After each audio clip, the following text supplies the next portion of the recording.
खुली जगह है, नीचे लोगों ने गुजरने पूरा पार नीचे धक्के तो नीचे आ भाई आज अदालत ने ये कहा कि आपने वीडियो क्यों अपलोड की है, जब आपकी ये मलकियत नहीं थी वीडियो क्यों अपलोड की, ये अदालत ने कहा। एक सेकंड नीचे आ जाओ नुमान भाई इधर ठीक है सर, जाने दो यार, जाने दो आगे। सादुर्रहमान उर्फ लकी भाई जो है समाअत के बाद बाहर आ रहे हैं। आप ये देख सकते हैं अदालत ने जो है आज 2 समाअत जो है वो मुलतवी कर दी है। अच्छा सर एक एक करके भाई सवाल कीजिएगा सर एक एक करके मैं पूछ लेता हूँ। एक एक करके बेतुका का सवाल कोई नहीं करना, अच्छे सवाल करें, अच्छे लोगों का फायदा हो। ठीक है पीछे आ जाओ, पीछे आ जाओ यार, पीछे आ जाओ मान में, पीछे आ जाओ यार, मैं पीछे आ जाऊँ यार सर लाले।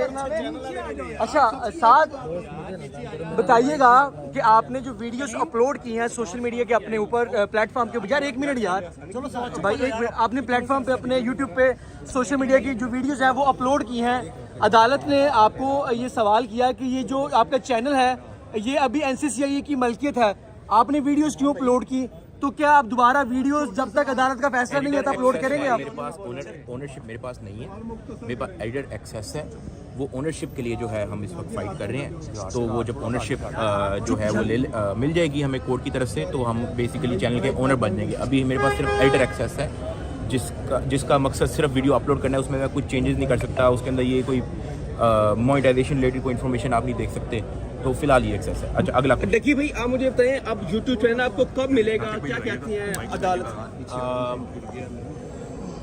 कोर्ट जब देगी, क्योंकि ये चीज़ अब ऑब्वियसली आप प्रेडिक्ट नहीं कर सकते। उन्होंने आपको क्या एफिडेविट दें कि आप ऐसी कोई चीज़ नहीं करेंगे कि जिसमें कोर्ट को मसला हो, जो आपके ट्रायल में मसला हो? देंगे जैसे जैसा हमारे कह रहे हैं हम वैसे करेंगे। अच्छा साथ मुझे बताइएगा कि आपने अभी तक 2 पॉडकास्ट किए हैं, जो मेन स्ट्रीम मीडिया है आप उससे भाग रहे हैं, उनके सवालों के जवाब नहीं दे रहे, कि जो आपने पॉडकास्ट किए हैं वो स्क्रिप्टेड थे, जो आपने बिठा के इस तरह के सवालात किए हैं? मैंने 2 पॉडकास्ट दिए हैं, एक मैंने यासिर शामी को पॉडकास्ट दी है, एक मैंने इरशाद भट्टी साहब को पॉडकास्ट दी है।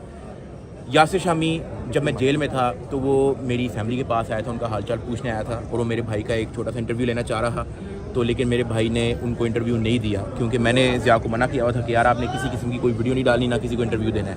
अब क्योंकि वो मेरी फैमिली का हालचाल पूछने आया था, मुझे ये जेस्चर उसका अच्छा लगा, तो मैंने मेरे अपने भाई के हाथ मैंने उसको मैसेज पहुँचा दिया कि जेल से निकलने के बाद मैं पहला पॉडकास्ट जो है यासिर तेरे साथ करूँगा, ठीक है। ये उसके साथ एक कमिटमेंट थी जो मैंने ड्यूरिंग जेल टाइम ही उससे की थी, जो उसके साथ पॉडकास्ट हुआ। और अब आए थे हम इरशाद भट्टी साहब के पास। इरशाद भट्टी साहब मेरे से NCCI में मिलने आए थे, ठीक है, मैं उनकी बड़ी रिस्पेक्ट करता हूँ, और मेरा हालचाल पूछने आए थे, मेरे बारे में पूछने आए थे, तो हमारी एक स्टोरी आपस में कनेक्टेड है। सर मेन स्ट्रीम मीडिया तो आपसे हर समाअत पे मिलने आता रहा है। Sir main stream media reporters, हम कोर्ट रिपोर्टर्स जो है, हमने आपके केस को डे 1 से, बस आप लोग हीरो हैं जी, पॉजिटिवली लेके आप लोग हीरो हैं। आप थोड़ी ही मेरी मजबूरी को इस चीज़ को समझेंगे। मैं पहले मैं कोई बोल नहीं था सकता, कुछ जगहों पे मुझे मना किया गया था, कुछ जगहों पे मैं मजबूर था, लेकिन अब मैं सब आप लोगों को कहना चाहूँगा कि आप लोग हीरोज़ हैं और ऐसे ही अच्छा काम करते रहें। और मुझे खुशी होती है आप लोगों की वीडियोस देख के, आप लोगों को अपडेटेड रखते हैं सोशल मीडिया पे, और ये बड़ा काम है। और बस कोशिश करें कि मिस इन्फॉर्मेशन ना दें, और जो आप लोग मेरे ख्याल से नहीं दे रहे सबकी बड़ी सर सोशल मीडिया के एक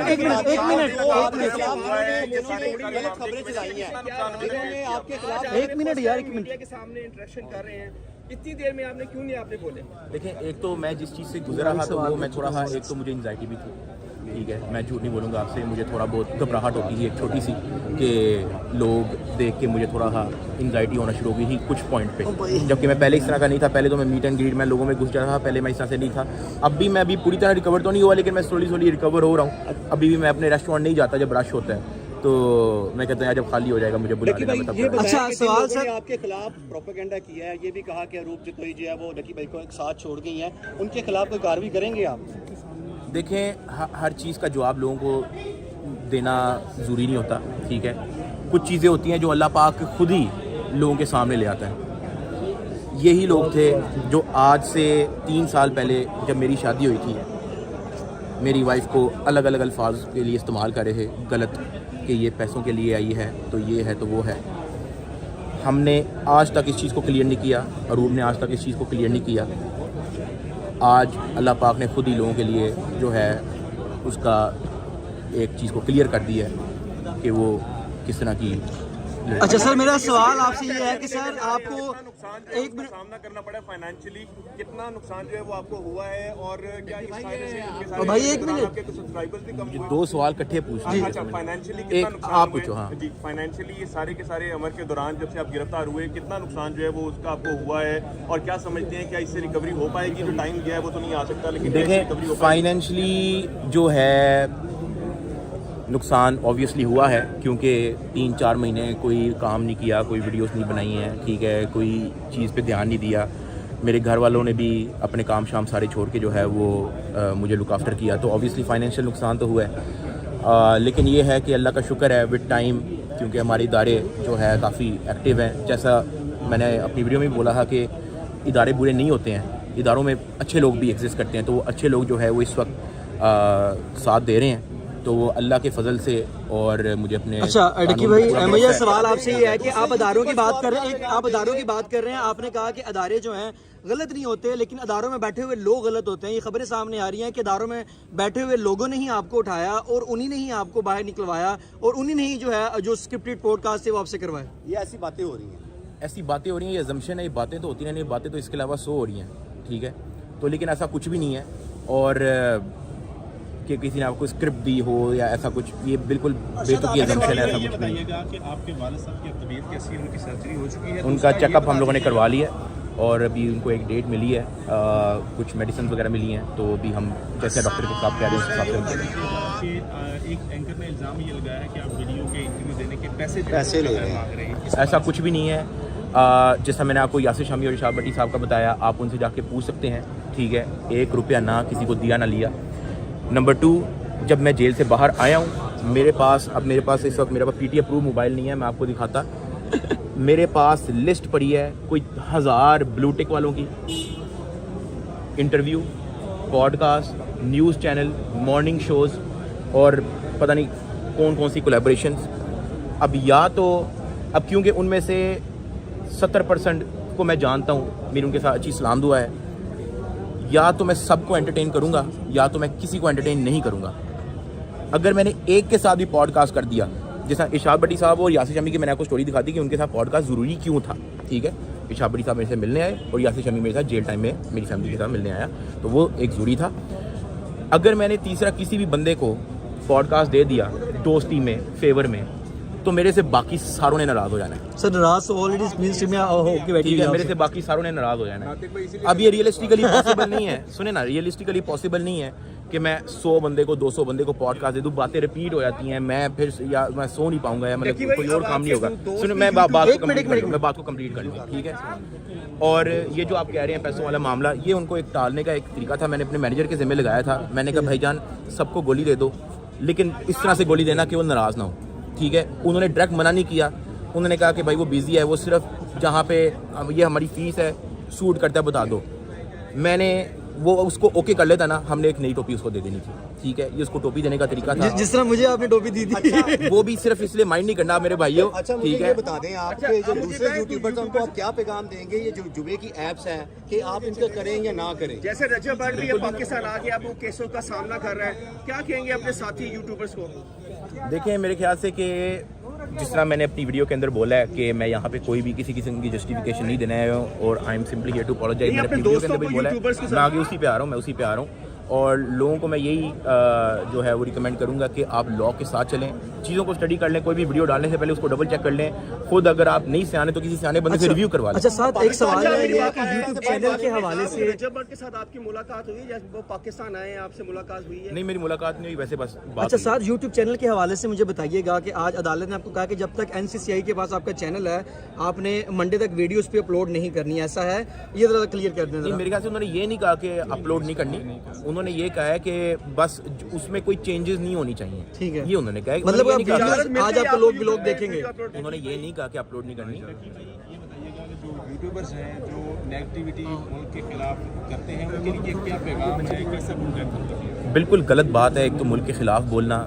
अगर इस मुल्क ने आपको सोच ही गंदी है। मैंने ये बात अपनी वीडियो में भी बोली ही कि बहुत सारे लोग मुझे ये कह रहे हैं कि यार देखो इतना कुछ हो गया, अब तू ना बस यहाँ से निकल के ना फटाफट जो है ना चला जाए, दुबई चला जाए, कतर चला जाए, जहाँ मर्जी चला जाए। लेकिन जहाँ 7-8 साल इस मुल्क ने ही तो साथ दिया है, इस मुल्क के ही लोग हैं। मैं बल्कि आपको वीडियो में दिखा भी दूंगा, आपको किसी को मैं एक अद्धे को स्क्रीनशॉट भेज दूंगा, आप पोस्ट कर देना। मुझे 92 या 93% बंदा पाकिस्तान से देखता है, बाकी सिर्फ 7% फॉरनर है, 7% फॉरनर है। 93% पाकिस्तान से जो देख रहा है वो पाकिस्तानी लोग ही तो आपको साथ दे रहे हैं। तो एक हल्के से मुश्किल टाइम पे आप फटाफट जो है वो मुल्क को ब्लेम करना शुरू कर दो, तो ये बड़ी बेवकूफ़ी आपकी, ठीक है। और आप अपनी गलतियों के लिए किसी मुल्क को आप नहीं ब्लेम कर सकते, ना किसी हुक्मरान को आप ब्लेम कर सकते हो। साथ मेरा सवाल आपसे ये है कि आपने 100 दिन जो है वो हवालात में गुजारे, जो आपके साथ हुआ वो बड़ा गलत हुआ, गलत होना ये नहीं चाहिए था, क्योंकि कोई भी शख्स जो है ये नहीं चाहता कि उसके साथ गलत तरीके से ये सारी चीज़ें हों। जो बाकी हज़ारों लोग इस तरह के हैं जिनके साथ NCCI ये जुल्म कर रही है या उनसे रिश्वत वगैरह मांग रही है, तो उस सवाल से क्या कहना चाहेंगे, क्योंकि आपका बिग ब्रदर तो सामने आ गया था, तो उनके लिए बिग ब्रदर कौन है? देखें, मेरी वीडियो के अंदर जब से मेरी वीडियो लाइव हुई है, मेरे ख्याल से बहुत सारे इदारे अलर्ट हो गए होंगे और उन्होंने सोचा होगा कि यार सोशल मीडिया की भी एक पावर है, तो हम अगर किसी के साथ एक बंद कमरे के अंदर जो है वो हम ज़्यादती कर रहे हैं तो वो कल को हमारी बात आउट हो सकती है, ठीक है। तो एक तो ये चीज़ है, बाकी मैं इंशाल्लाह सोशल मीडिया पे भी जो है वो आवाज़ उठाता रहूँगा और कुछ लोगों के साथ मैं कनेक्ट होऊंगा कि जो लोग जिन लोगों के साथ ज़्यादती हो रही है उनको कोई रास्ता नहीं समझ आ रहा, तो वो अपने लिए आवाज़ कैसे उठाएं, तो हम इस चीज़ मतलब उनके लिए आप बिग ब्रदर का किरदार अदा करेंगे। इस चीज़ पे हम वर्किंग कर रहे हैं इंशाल्लाह। आपके आगे आने वाले दिनों में आपको एक चीज़ बताइएगा कि ये जितने सारा का सारा मामला हुआ, जैसे जो FIR जो रूम साहिबा की जानिब से करवाई गई, उसमें भी कहा गया कि मुख्तलिफ कॉल सेंटर से इन लोगों ने पैसे लिए, लेकिन अभी तक कोई मुतासरा शख्स है वो सामने नहीं आया। तो क्या आप लोगों को इस मामले में मोटिवेट करेंगे कि और लोग जिनके साथ ऐसा हुआ वो आगे आएं? सिर्फ एक सवाल एक बार दोबारा रिपीट करना। मैं ये कह रहा हूँ कि अरूप साहिबा की जानिब से भी जो FIR दर्ज करवाई गई उसमें भी इस चीज़ का जिक्र है कि बहुत सारे लोगों से, कॉल सेंटर से, NCCI के इन अफसरान ने जो है वो इसी तरह से एजेंसीज के नाम के ऊपर ब्लैकमेलिंग करके पैसे लिए, लेकिन अभी तक अनफॉर्चुनेटली कोई भी विक्टिम जो है इस चीज़ का आपके अलावा सामने नहीं आया। नहीं, लोगों को मोटिवेट करेंगे कि लोग जिनके साथ ऐसा हुआ है वो सामने आए? नहीं, देखो ये आपके पास इंफॉर्मेशन पूरी नहीं है, इसका मतलब मैं आपको अपने ही मैनेजर का बता देता हूँ, सुभान नाम है उसका। जब उसके घर पे रेड की गई, उसको बताया गया कि जी हम लोग कोई फलानी एजेंसी से, ठीक है, उसको फटाफट अपने आप को सेंडर करना पड़ा, ठीक है। ये ऐसा बिल्कुल भी नहीं है कि कोई विक्टिम सामने नहीं है, दर्जनों में सैकड़ों में लोग हैं जो आए हैं और विद टाइम जो है वो मंजर आम पे भी आए। अगला सवाल। अच्छा साथ बता दीजिएगा, आपके पे आज 2 मुकदमात थे, एक स्पुर्दारी का मुकदमा था। भाई अच्छा, एक स्पुर्दारी, भाई ये सुन लीजिएगा, एक स्पुर्दारी का आप पे मुकदमा था और दूसरा आपका जो ट्रायल है, और सर जो भी है दरख्वास्त थी और दूसरा ट्रायल चल रहा था। भाई सवाल कर लूँ मैं?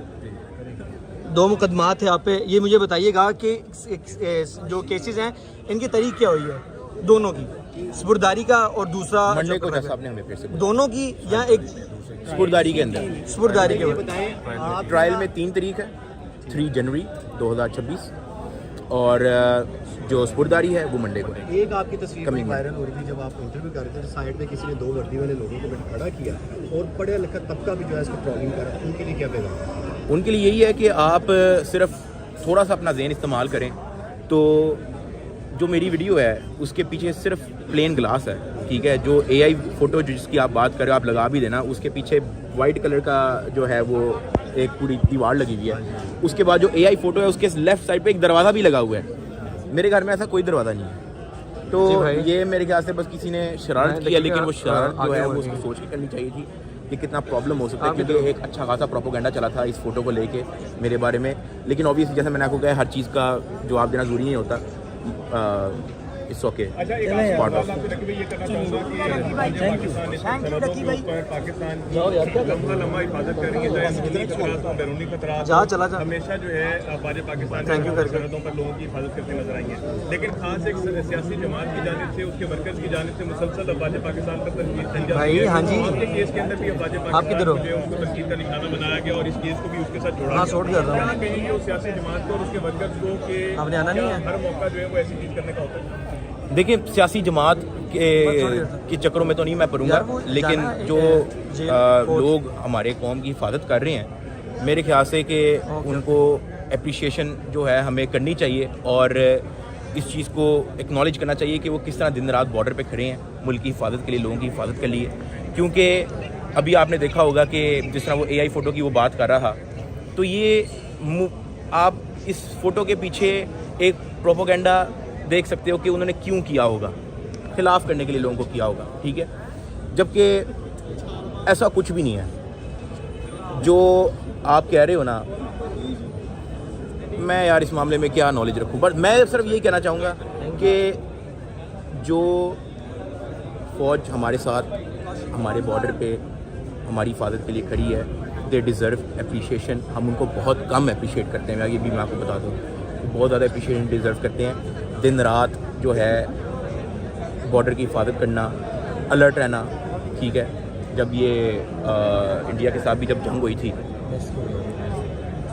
वो अपनी फैमिली के साथ कितने कितने दिन नहीं मिलते, अपने बच्चों से कितने कितने दिन नहीं मिलते, ठीक है। तो ये जितनी वो सेक्रीफाइसेस देते हैं, they deserve way too much appreciation, जो हम उनको नहीं देते और हमें देनी चाहिए। Okay sir, thank you brother. Mike दे दिया जी मेरा एक मिनट ऐसे ही फोटो करवा लें। हाँ साहब, एक फोटो ये किसका है यार?